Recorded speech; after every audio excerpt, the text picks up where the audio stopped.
We're making a game about a book that has a sorcerer's soul bound to it? Yeah. So you heard me right. You play as the book.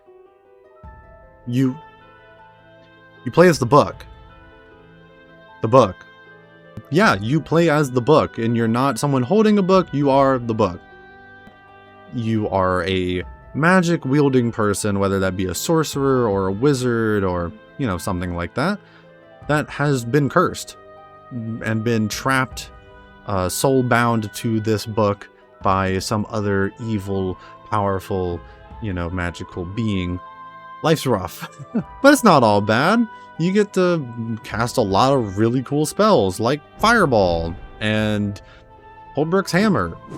Lenhart Leap? Pretty cool, just saying. You know, what is it exactly? Omnificent is best described as a spell-casting first-person roguelite. Starting with, you know, very little, and over time you kill enemies, gain XP. That XP lets you level up. And when you level up, you get even more spells, you get augments, you get equipment. You just get all of these things that make you better. And we're going to talk about spells mainly for now, augments and equipment. We'll talk about maybe a little bit later in the video. So spells are usually offensive weapons that allow you to damage and kill enemies, but sometimes they can be used to support you, whether that be through healing or maybe damage boosts or other things. But spells are kind of basically the main mechanic of the game to interact with and use. And there's a lot of them. I think right now we have around 20 spells, but we're going to add a lot more as time goes on. So the gameplay loop kind of consists of dropping into a level, killing enemies with the spells that you do have, gaining XP, leveling up, getting more powerful over time. These enemies consist of around 8 different types right now that come in different shapes and sizes with different attacks and abilities. Some of them have more health than others, some of them do more damage than others. We were really proud of what we have in terms of enemies because we feel that like they're pretty decently dynamic. The Glunk is kind of our explodey boy. The Glunk will just kind of run up to you and explode whenever they get near. So you really don't want to let them get close to you. Whereas, you know, the archers kind of just have their bows and arrows, they run around and they just try to shoot their arrows at you. You know, very simple projectile enemies. One of our more advanced enemies is the Entangled. Entangled has a little bit more health, but also just has some really cool attacks.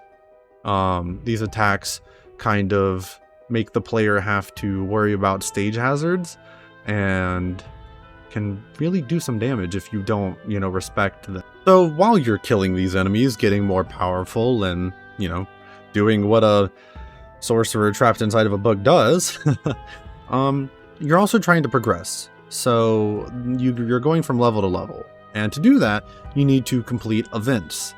Events will charge the portal will take you to the next level.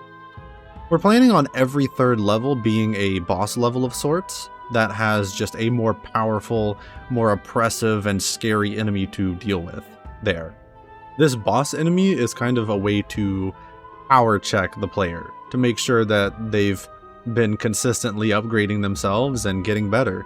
And if they haven't, that boss enemy is probably going to stomp you. I'm dead! But if you have, then it's still going to provide a challenge, but maybe not that much of a challenge. So now let's go on to like maps, levels, all of that, right? If some of you are coming from our TikTok or other social medias, you've maybe seen this level. This level is something that we've kind of grown out of actually a little bit. It's really large, it's too big.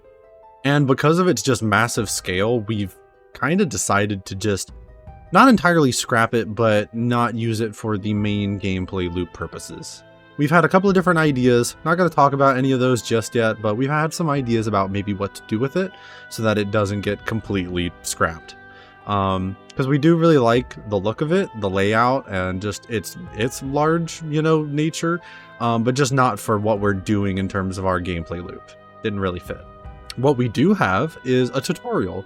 We have a tutorial map that we've kind of set up with a very basic tutorial that introduces you to the game and, you know, some of its mechanics. Our level designer is very talented, so we're really happy with how it's turned out in terms of its aesthetics and layout and just kind of how it guides the player through. In terms of actual gameplay, you know, loop maps that you'll be playing through outside of the tutorial, we're working on our first one right now, and it's still in the gray boxing / kind of adding assets to it phase.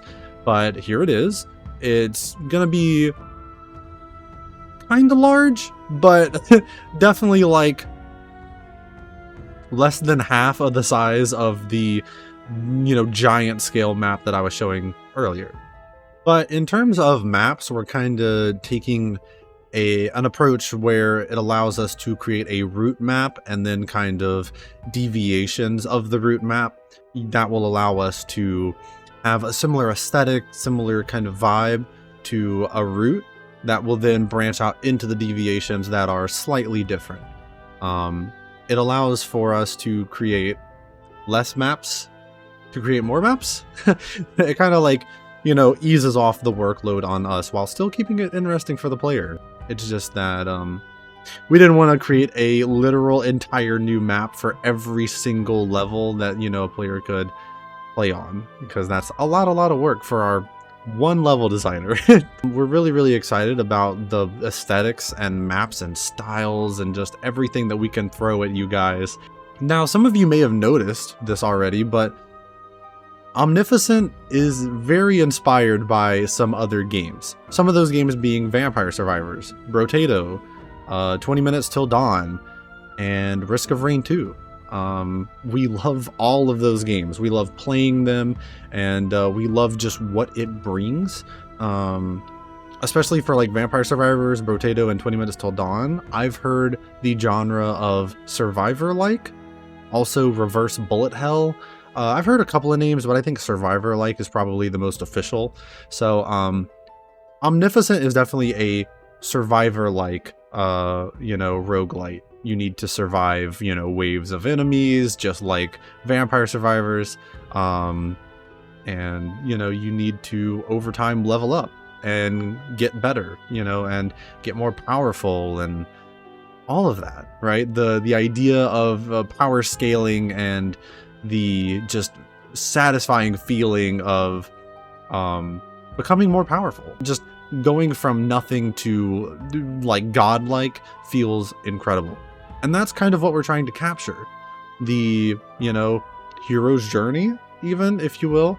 On every run, you know, you start at most likely a pretty bad start. You're not very powerful at all, but as time goes on, you'll get to, you know, upgrade, whether that be in a run or outside of the run.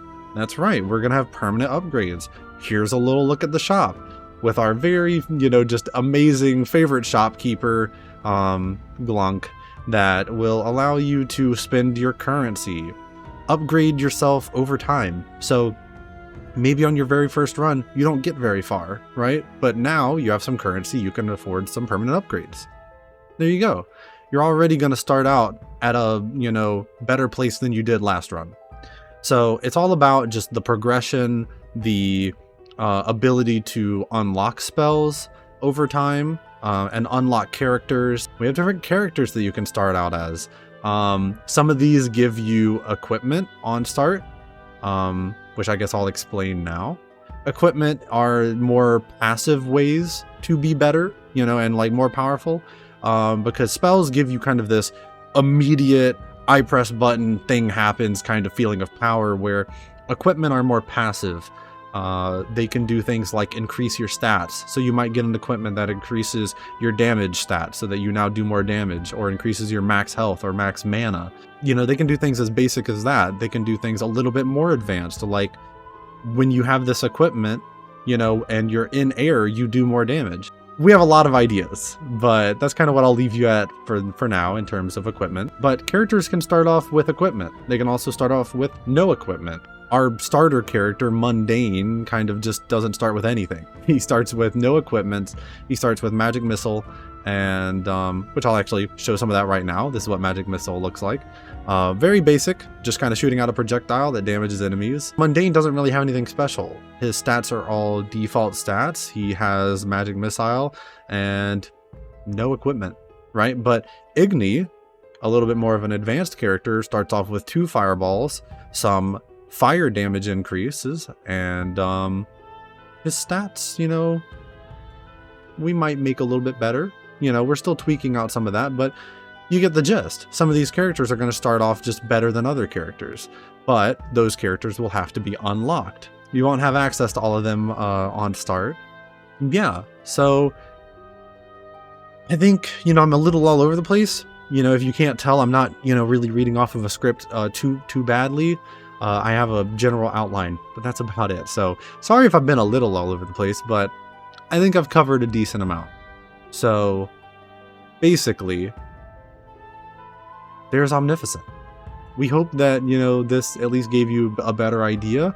We're going to go more in depth in the future, you know, whether it be on our other social medias. By the way, shameless plug, go follow them. And I say this not to just give us followers, but to like have you guys, if you are interested, keep up with us, because we may not always be posting on YouTube. Sometimes it might be on TikTok, on Twitter, or whatever it is, right? Hopefully all of them. But as I said, we're kind of a small team, and, you know, we're trying the best that we can. But I know that I will absolutely try my hardest while I work on the game to go a little bit more in depth and create some more devlogs for you guys so that I can talk to you, interact with you, and all of that. And speaking of that, if you have any questions, please leave them in the comments. I would love to talk with you guys about any questions you have that I can answer. Some of the things that we have.